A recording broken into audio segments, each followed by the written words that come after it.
Hey, just on the Deebo Samuel front, it looks like he's not going to be part of the 49ers in 2025, whether that's because they trade him or cut him. It doesn't seem like he's going to be on the roster for this season.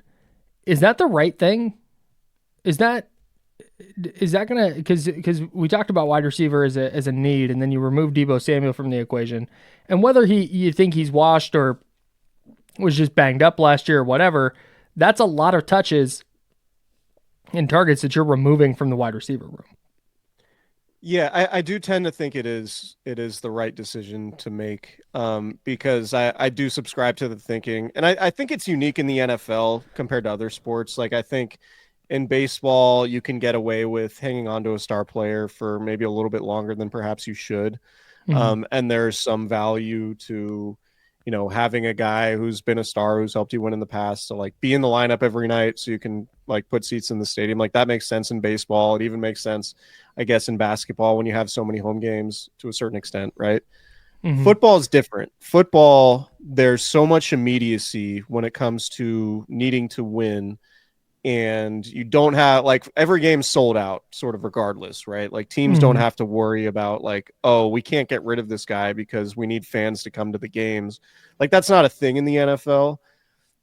Like, teams are so concerned with winning first and foremost that fans will always just show up just because, Right. like, it's the 49ers. Like, 49ers are going to sell out all their games from, for the next decade, barring No matter what. anything like completely calamitous happening.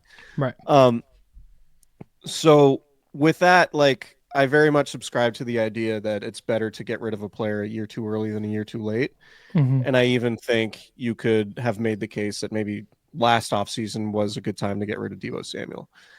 Sure. And the way the season went, I think sort of validates that argument, in that, like, and again, not to put the entire season's failings at the feet of Deebo, because it's not, but Deebo was part of the reason the Niners weren't as good as their expectations coming in last year. And I think going forward, given the way he played last year, given the brand he plays, and the fact that he's not going to age gracefully, and it doesn't seem like he's aging gracefully, I think it is time to move on. And that's not to say he can't still play, good football for wherever he plays next. But I just think the reality for the 49ers, they need to get cheaper. They need to get younger. You're going to give Brock Purdy a contract extension.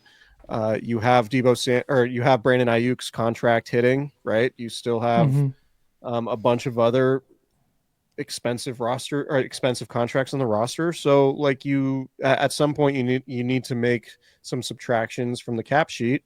And to Mm-hmm. me, I think Deebo makes most sense, even with the dead cap number. Like, even if it's a $30 million dead cap hit, or they spread it out over 2 years and it's 10 this year and 20 next year, I still think it's time to move on. It's time to turn the page. It's time to get younger and cheaper. And it's one of those difficult decisions, but it's a reality in the NFL. You just have to make decisions like this. Also, he doesn't want to be in San Francisco anymore. Like, he asked for a trade. So, so keeping him on the roster is probably not the best way. He is currently disgruntled, apparently, and he's not going to get gruntled. So, Sure. So did he ask for a trade? Like, my question would be, did he ask for a trade after the Niners were like, yeah, we're going to need you to take a drastic pay cut, or we're cutting you? yeah, probably that would be that. That's my guess. Is he's going Yeah. into the final year of his contract, and the 49ers went, "Hey, we'll either extend you at this very small number, or goodbye." Yeah. And he said, "Well, trade me then." And I get, like, it's not. I don't think there's a bad relationship or anything like that. No.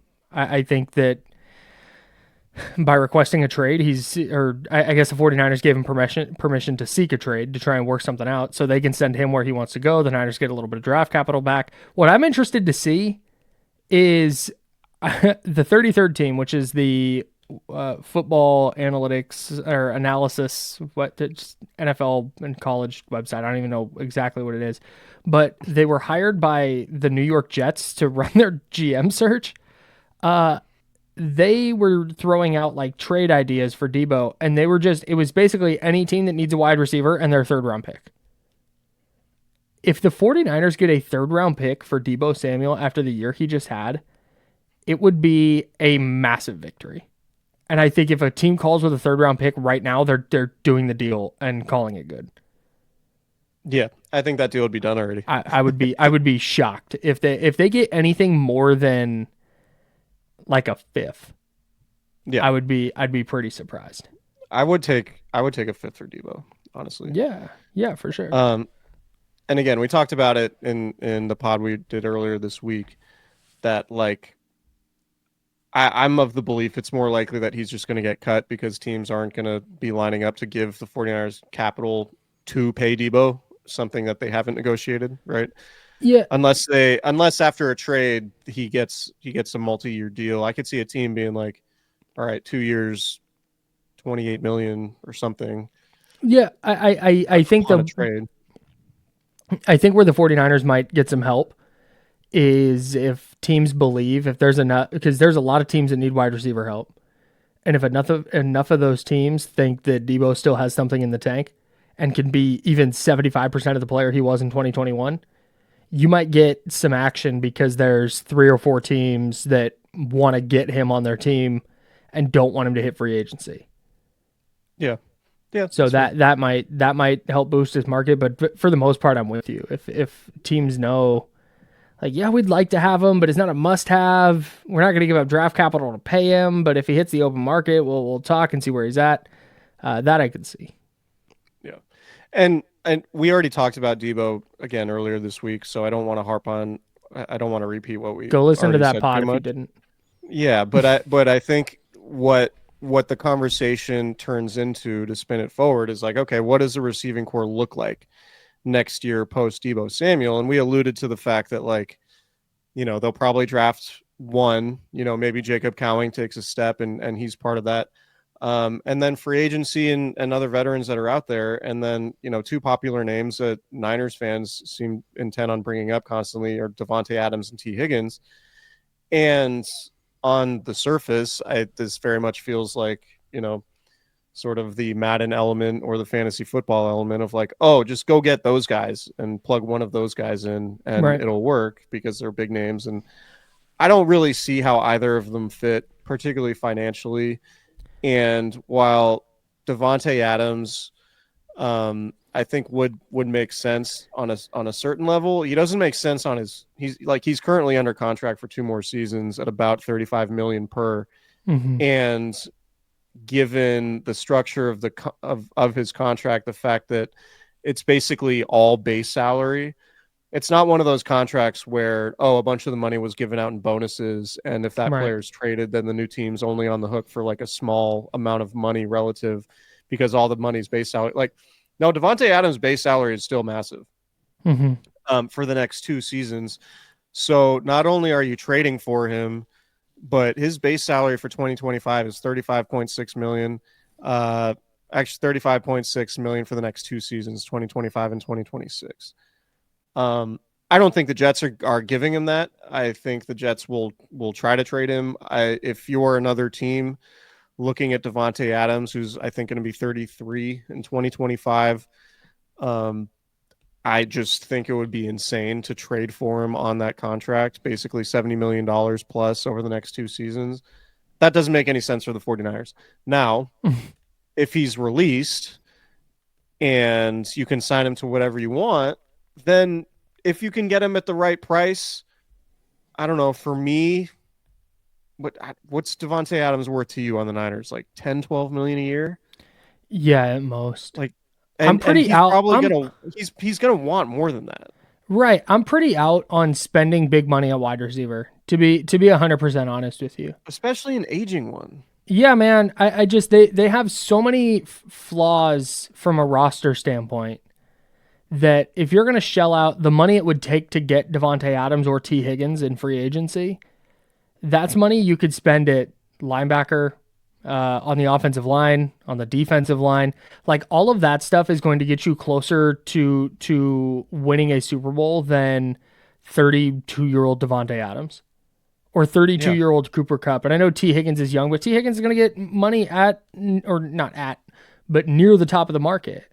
And I just don't look at he'll probably get what Brandon Ayuk got last year. Yeah, if not a little more. And so I'm looking, you look at the Niners roster and you go, okay, wide receiver is definitely a need, But from the standpoint of go sign a veteran, go get like a cheap veteran. Go get I don't know. Van Jefferson's the name I keep bringing up, but go get somebody like Darius Slayton. Be affordable, productive. You can draft a receiver in the middle rounds, maybe draft another one late, and work it out that way. I think Kyle Shanahan is smart enough, and I think the 49ers have enough playmakers that they don't need to go bend over backwards to find like a Tee Higgins or a Davante Adams for their roster. That's just not. I know wide receiver is like the sexy position. That's what everybody always wants. Anytime a receiver is available, you gotta go get him. But man, you don't. You just you don't. Yeah. And if they're of the mind that they need a Tee Higgins or a Davante Adams or pick your favorite top end wide receiver, if they're of the mind that they need that player and they need to pay for that player, then they need to not pay Brock Purdy. Because part of the reason you're paying Brock Purdy is because you can get by with Ricky Pearsall and Jawan Jennings and Brandon Ayuk and Christian McCaffrey and George Kittle and maybe a rookie. We still got to see what Jacob Cowing's up to, and a mid-level free agent. Yeah, that should be enough if your franchise quarterback is that good. So I'm out. I'm all the way out on going big at wide receiver. Yeah, I'm with you. I think I just don't like Davante Adams. $35 million a year for the next 2 years doesn't make any sense to me for the Niners. But again, if he's willing to come on the cheap just to try to win a ring, then maybe that makes sense. Assuming the Jets cut him. Sure. But if I'm him, I'm trying really hard to get traded or not cut, because there's no way a new team will sign him to $35 million a year. And he was still productive post-trade with the Jets last year. It's not like he fell off in the same way that Amari Cooper did after getting traded to Buffalo. But I would much rather like somebody like Elijah Moore, who will be 25, who has experience in a similar offense. He played for the Jets when the Jets were running the 49ers version of the offense under Mike LaFleur when he was a coordinator there. He obviously hasn't been super productive, but you might be able to get Elijah Moore entering his physical prime for $3, $4, $5 million. And maybe that is, that can be your sort of placeholder, maybe special teams, slot receiver guy, who can play at a starter's level, not break the bank. And maybe Kyle Shanahan can maximize him and turn him into a player to where if it's a 1-year deal and he happens to, run into a 1,200 yard season, then he can go cash out and get another bite at the apple elsewhere. Yeah. But so, I think you and I are aligned in Rondale Moore is a free agent. Somebody like that, somebody like Elijah Moore, somebody like, anyone with David Moore, I think, is available. Any Moore can. Yeah, Van Jefferson. Diami Brown is an interesting name. He didn't have a great season during the regular season, but he was very productive. Killer in the postseason. In the playoffs for Washington. Like somebody like that, like somebody, a young guy on their second contract who might have underperformed relative to their draft status, who has a lot in the tank physically. Like I would be more inclined to take a low risk, $3, $4, $5 million a year type deal on a guy like that over like, oh, let's go get Davante Adams and pay him market rate just because he's a big name. Like I don't think that's responsible team building. And I think at that point you're just kind of, you're doing the thing where you're trying to keep the window open longer than you should. And honestly, like the Niners need to keep their window open through youth. And like I will keep making the point. Go back to 2019. The reason why they were a contender is because they had a lot of really good players who were also really young. And they need to the Eagles use the roster with youth. Yeah, Eagles, exactly. Yeah, man, and that's just I just at wide receiver specifically.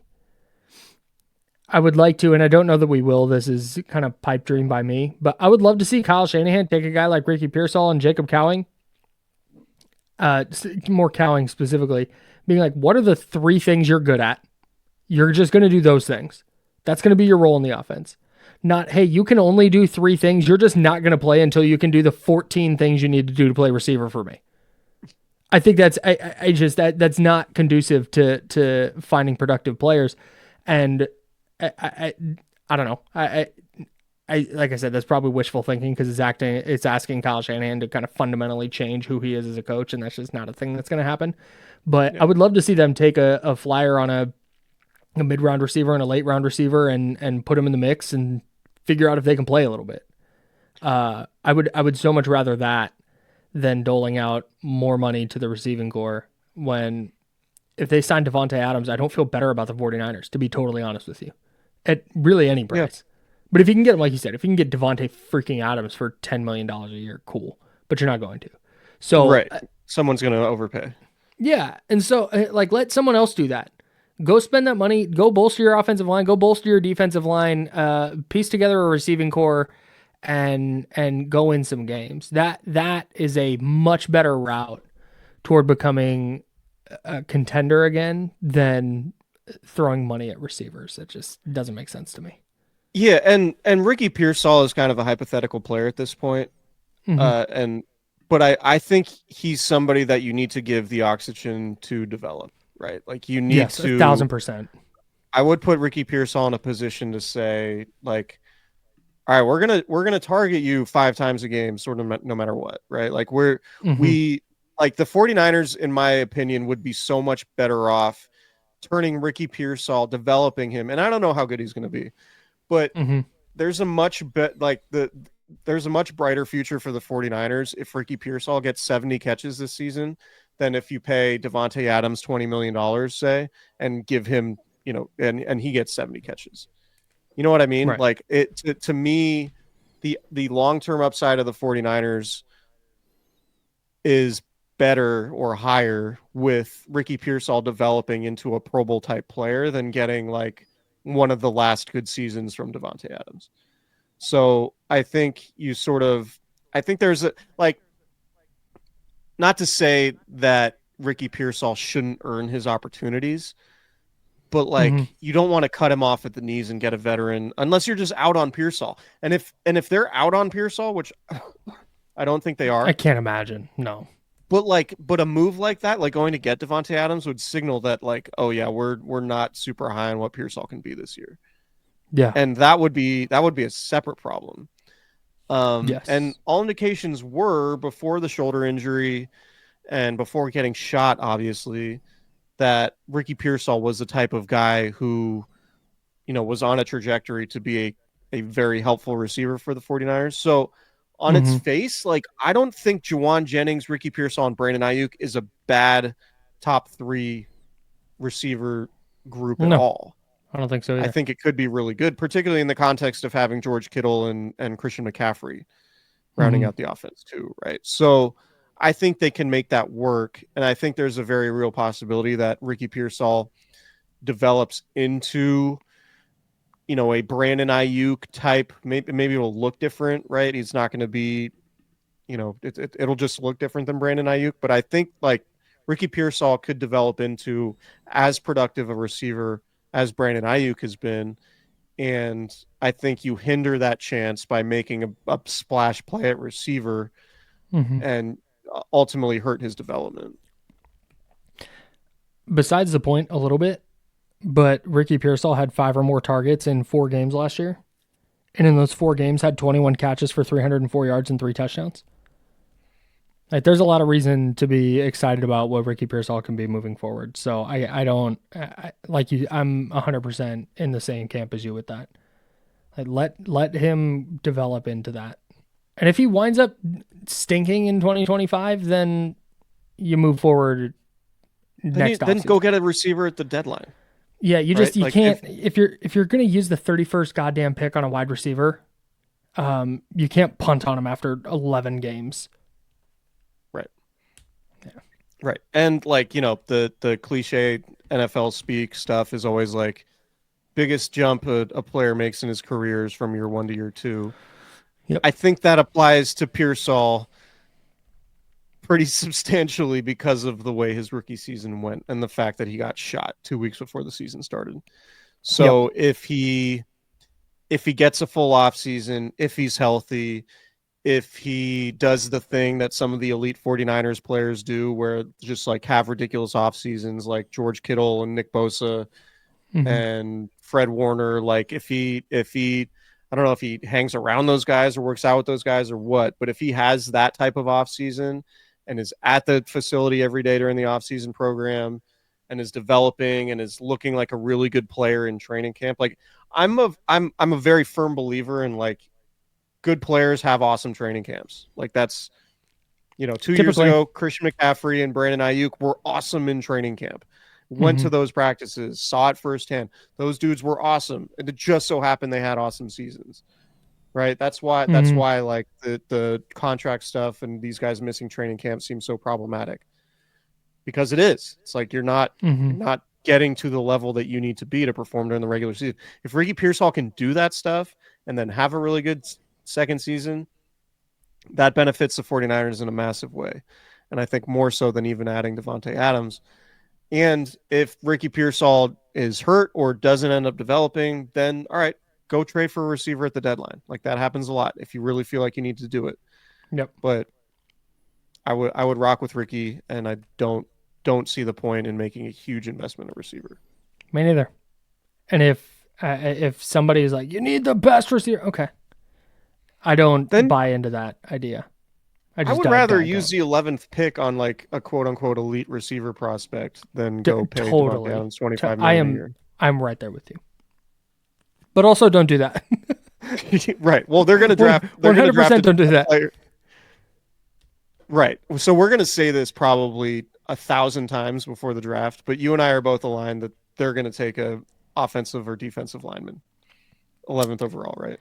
Yeah, I'd be floored if it was anything other than that. And I was pretty staunch. I was pretty staunch on defensive linemen until recently. Just because the one time they've used a first round pick on an offensive lineman was 2018 and Mike McGlinchey. And it was just such a clear and obvious need. And I think you can get by with your two offensive tackles that you have in Colton McKivitz and Trent Williams for this year. But if things go right, they're not picking until very late in the first round next year. And so if you can find somebody who's an upgrade at right tackle and then you feel good about him playing left tackle post Trent Williams, I think this is the year you have to do it.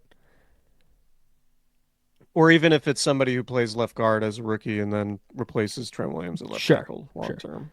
Like I would be fine with that. There would be people who would argue like that's not a good use of resources, whatever. But if he's your long term left tackle, it is. Here's a quick draft take.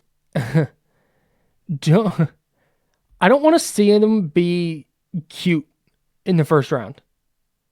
Don't try and trade back one spot and get a 4th round pick or a 6th round pick to do it, and then take a bad player that you could have, while the person you traded with gets a good player, like they did with Tristan Wirfs. Like just take the best player at 11.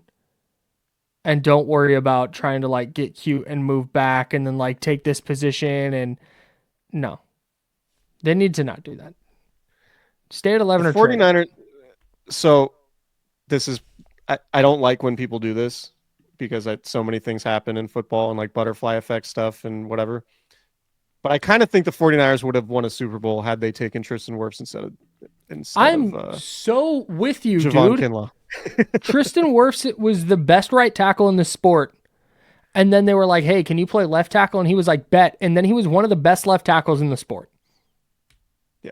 Meanwhile, Javon Kinlaw is out there just doing it. That said, to your point about being cute, they did use one of those picks they got in the moving back one spot to trade up to get Brandon Ayuk. Maybe they still could have made that trade work if they didn't use that pick. But that is something we can't erase that from history. Okay, Chris, you have Tristan Wirfs on your team. I have Javon Kinlaw and Brandon Ayuk on my team. I'm going to offer you both of them for Tristan Wirfs straight up. Who says no? Brandon Ayuk and Mook Dog for Tristan Wirfs. BA and Mook.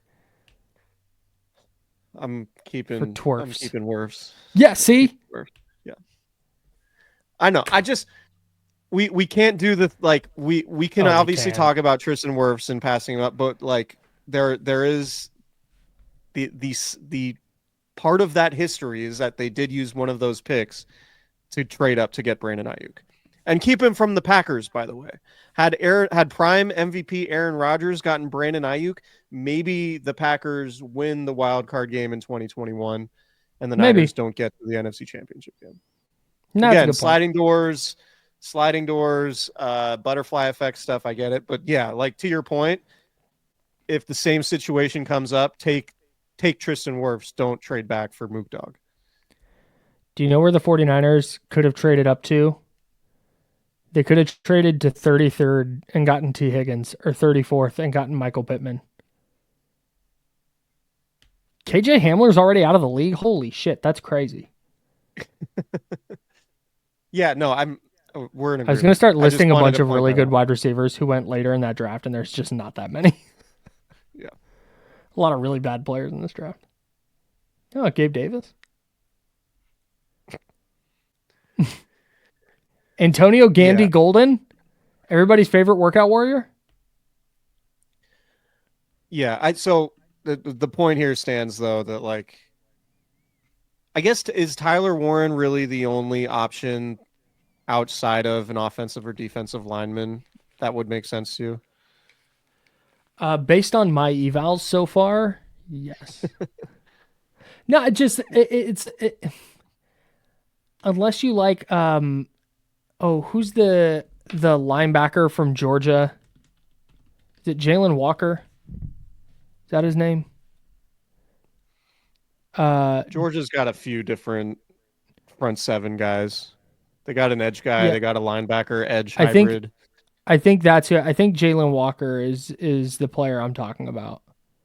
Who's the linebacker edge hybrid? Like I said, I've not done a ton of draft stuff, but if that's a player who can be like a not necessarily Micah Parsons type, but that sort of role right. Where they can fill multiple spots on your defense, maybe that.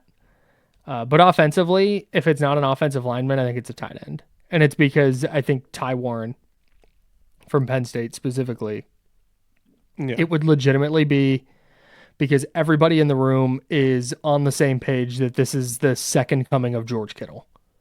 And he's going to be an all-pro, and everybody is all in on him as being an all-pro, and they just go, you know what? To hell with the needs. We got questions about this offensive lineman and this defensive tackle. We have no questions about this guy. We'll just take him. Yeah, and that might alleviate your need for maybe another receiver, right? If maybe the pivot is like, well, instead of, we don't know about Brandon Ayuk's knee. We don't know about Ricky Pearsall. We decided, come draft time, we'll have an answer on Davante Adams, which will most likely be no, right? And Tee Higgins. Mm-hmm. So at that point, it's like, well, yeah, we could use another target, but we're going to do so in the form of tight end. And maybe the pivot is away from Kyle Juszczyk, right? And maybe it's we're just going to be like a 2 tight end team, which has worked in the league. And then, maybe George Kittle becomes expendable after the season. We'll see if we haven't talked about George Kittle entering the final year of his contract and being an extension candidate. Mm-hmm. Maybe Ty Warren makes it so you don't end up extending George Kittle. That's something we can talk about down the line. But yeah, I think there would certainly be logic to it, particularly if you feel strongly that he's the best player available. Mm-hmm. A guy, switching gears a little bit, a guy that I've watched a little bit of, and I'm very curious to see sort of how he tests at the combine and how, talk to more people, see how they view him.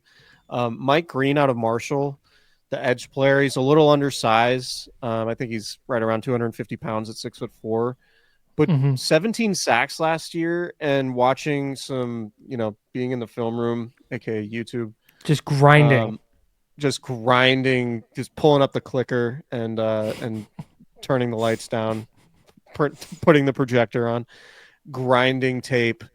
Mike Green, his reps at the Senior Bowl sort of said to me that like this guy might just really be a dude despite being at a small school. Mm-hmm. And it's happened before. Like Khalil Mack went to Buffalo. Like he was not a SEC guy or a Big Ten guy or Pac-12 guy or whatever. Mike Green from Marshall is somebody I'm keeping an eye on. It might be that 11 is a little rich, But at the same time, it's like, well, if he's a really good edge rusher, then take him at 11, even if because he played at a small school, maybe like the quote unquote best time to take him is in the early 20s or whatever. It's like, whatever. It's a premium position to me. He's just somebody I'm keeping an eye on at this point because I think that if he tests really well, just look at some of the things he does physically and athletically. Like, to me, he seems like somebody who should be in play at 11 for the Niners. Interesting. The groupthink hasn't gotten there yet on draft Twitter, but maybe it will. I mean, you're being a thought leader right now. You're being a disruptor in the space. We're thought leaders here, so maybe Mike Green of the Niners will. I'm Mike going Green. to bang. Hey, I think what's going to end up happening is I'm going to talk myself into Jalen Walker at 11 before this is all said and done. He's the Georgia. Yeah. So Georgia's got two guys, Jalen Walker, and then Michael Williams is the other one. He's the defensive end. Right. Make the case. Listen to it. He fills a need at linebacker. He's super athletic. You can use him as a pass rusher. And having movable pieces on defense, the same way Kyle Shanahan has movable pieces on offense, seems to be the trend in the NFL. And I think the more creative you can be defensively, especially with players who can directly affect the quarterback, the better I think your defense has a chance of being. Yeah, it looked like he lined up both at linebacker and defensive line a lot, which might have those. The topic with him will be like, well, what position does he play? But I think when you look at Zach Bond for the Eagles, Leo Chanel for the Chiefs, I guess first name's right. Leo. Micah Parsons. I think that hybrid linebacker pass rusher is kind of going to be in vogue. Right. Micah Parsons is the obvious best case scenario for a guy like that. Sure. And we like the combine is valuable in the sense that you can like, all right, how is this dude athletically? Like I'm largely, I don't want to say out on the combine, but I'm out on the idea like, oh, this guy's rocketing up draft boards because he ran a 4.3. It's like, no, he was a third round prospect for a reason. Like the tape says, but like if there is a first round prospect or somebody who's like produces like a first rounder does, and then he tests athletically like a first rounder, then it's like, all right, this confirms that he's probably going to be a really good player. Yeah. Like with Mike Green too, I'm interested because it, can you validate what he did against, quote unquote inferior competition by way of testing? That's sort of a question I have about him and the other guys. There's a Jalen Walker, and then there's a Jalen Walker who went to Indiana, undersized linebacker. Maybe I'm a Jalen Walker guy. Jalen, not Jalen. Okay, there's also an edge, Johnny Walker Jr. Unsure if that's blue label, red label, but there's a Johnny Walker Jr. out of Missouri. Shout out to Nick Wagner. I wonder if he's a Cotton Bowl Classic champion. Oh yeah, of course Johnny Walker Jr.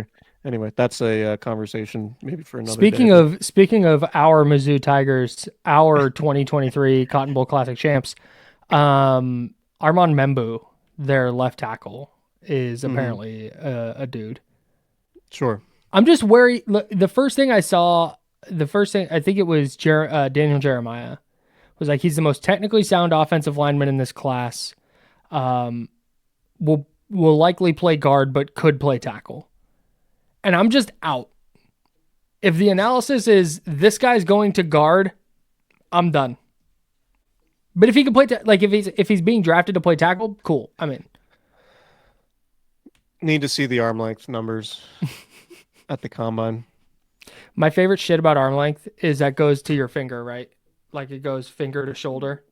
Yeah. And that's the arm length.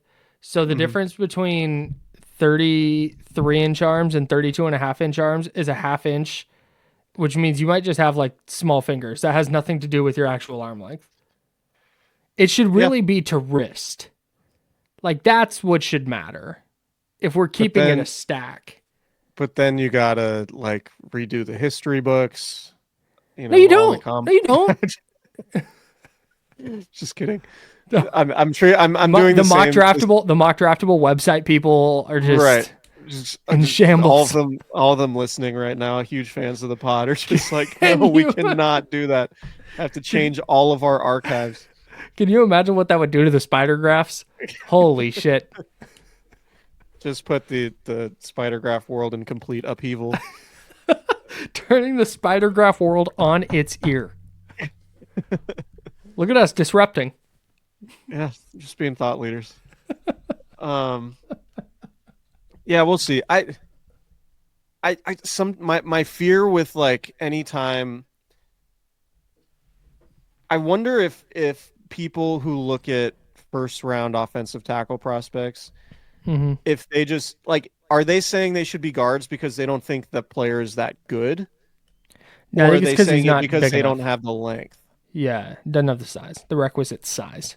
The requisite. Okay. I know the 49ers are kind of sticklers for the length when it comes to determining, tackles and guards and stuff, but we'll see. Is it Josh Simmons? Yeah, your guy. My guy San from Diego Ohio State Aztec legend. Yeah. He seems played right like tackle somebody at San Diego State, by the way. Yeah, he seems like somebody who will garner a lot of discussion, given that he tore his ACL, I believe, in October. Yeah, against Oregon. But somebody who seemed like he was very clearly a top 10 pick before the injury. 22 years old, 6'5", 310. A dancing bear, some will say. Good in a phone booth, others might say. Somebody to keep an eye on, I think. But we will do all this at a later date when our draft takes are much more curated, refined. Yeah, we'll get draft experts in here too. Sharpened up. Hey, do you know what we need to do? We'll have I'll see if our guy Danny Kelly from The Ringer can come on. He does draft stuff for The Ringer. And we will we'll spend an episode coming up with draft takes, and then we will throw those takes at Danny. And then we'll have an entire podcast of Danny telling us how much he disagrees with us. Yeah. That's that's it. I'm like, I'm not touching Armand Membu inside the top 20. Right. And if he's like, that's ridiculous, he's the best tackle in this class, he should go top 10. I'm like, damn. All right. 21? Sure. 20? 20? Hell no. I'm out. 33-inch arms in. 32.5-inch arms, I'm done. Playing guard.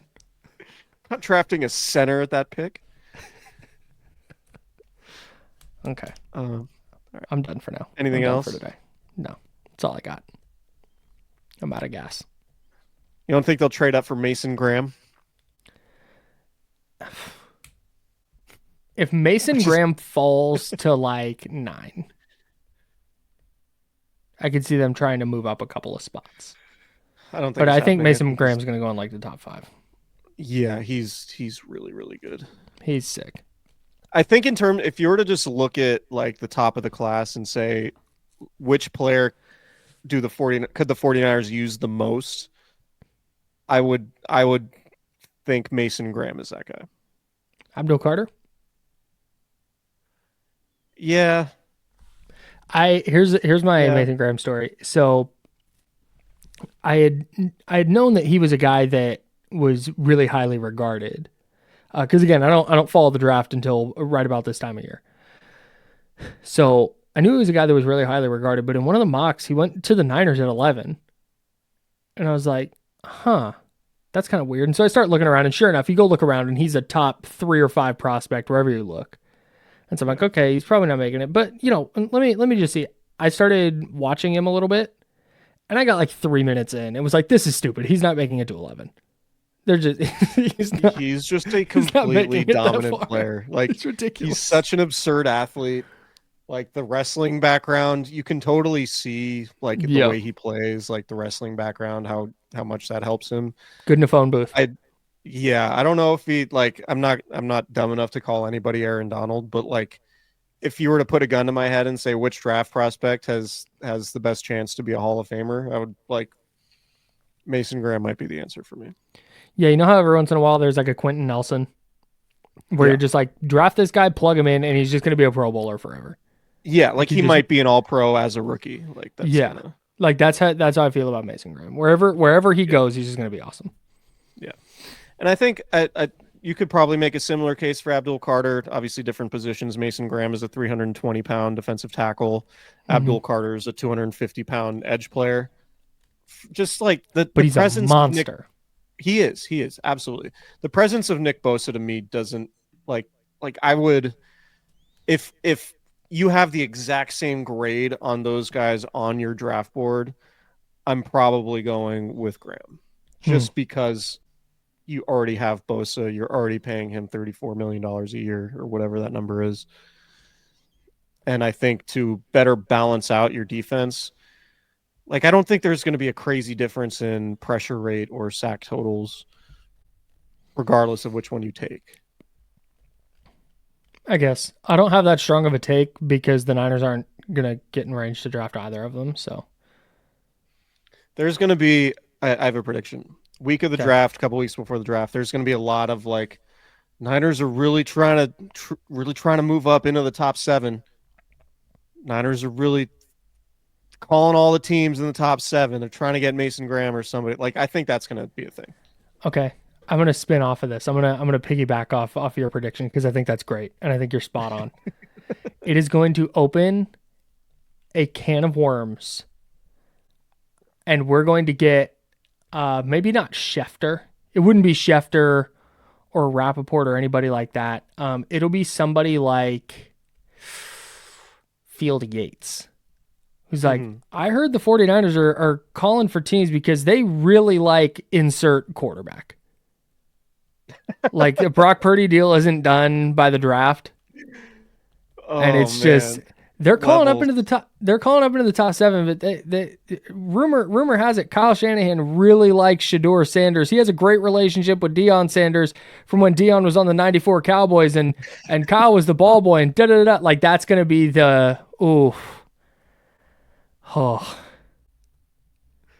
I hate it already. I need Brock Purdy's contract to get done so we can avoid all of this. That actually brings up, like the Brock Purdy contract stuff. The Niners will absolutely be the talk of one of the teams that everyone's talking about around draft time if the Brock Purdy deal is not done. I agree 100% with you. In fact, I also see a scenario where they like announce the Brock Purdy contract the night of the first round of the draft after the draft is over. So everyone's like freaking out. Like, are they still in play for a quarterback? Could they move? Like I think I could see that happening too. Yeah. There's also going to be, because the combine's coming up, we're also going to get that bit of combine buzz. Tony Pauline is the odds-on favorite to have the to have the combine buzz that the 49ers have been dissatisfied with Brock Purdy or they're far apart in contract talks. Right. Niners are shopping Brock Purdy because they're far apart. That's going to be a report that comes, and that's not going to be from Schefter. That's going to be from an ancillary quote unquote newsbreaker for sure. Dude, that is Tony Pauline's wheelhouse, bro. There are teams in the league who think the Niners might trade Brock Purdy because they're $40 million apart on APY. League executives think they're far apart on a deal. Yep. What a Sanders. What a Cam Ward might be there at 11. The Niners met with Jackson Dart yesterday.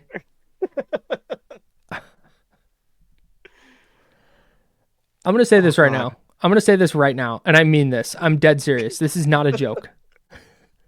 It's February 12th, 2025 at 4:56 p.m. Pacific Standard Time. Write it down. If the 49ers trade Brock Purdy and then draft Jackson Dart, I'm not doing any more episodes of this podcast. I'd be done doing a podcast. I do feel like there's a reasonable scenario, or I should say realistic scenario, that they take a quarterback on day 2 of the draft. And that's not to say anything about Brock Purdy. It's just like, hey, let's get a cost-controlled backup quarterback here. Yeah. I thought they were going to do that last year. Yeah. It wouldn't be like resign. Replace Purdy. It's like, no, it's like this dude is just you're going to draft a backup quarterback in the 3rd round instead of, bring in a $5 or $10 million a year player. They're going to re-sign Brandon Allen and draft like Graham Mertz in the 5th round. Sure. And that's totally a player who I know. Graham. He's Florida's quarterback. He tore his ACL. Okay. Dylan Gabriel. I mean, sure. You could probably get Will Howard in the 5th round. 4th round. Big Will Howard guy? National champion? I think if you drafted Will Howard in the 4th or 5th round and you're just like, this guy's our backup quarterback, I think you're in an okay spot. Like, I don't think that's the worst idea in the world. We'll dig into the quarterback class later. I'm going to go exercise now. See how well they tie their feet to their eyes. How's this base in the pocket? Yeah. Are you getting to your 3rd read or what? Come on. Ball comes out quick. Yeah. All right. All right. Subscribe to our YouTube channel. Subscribe to the pod. Candlestick Chronicles Podcast on Twitter. Nope, that's wrong. On YouTube. At Candlecron on Twitter. No stick, no wickles. Shout out. All right. We will talk to everybody later. Subscribe, rate, review, heart clicks, thumbs up buttons, all those things.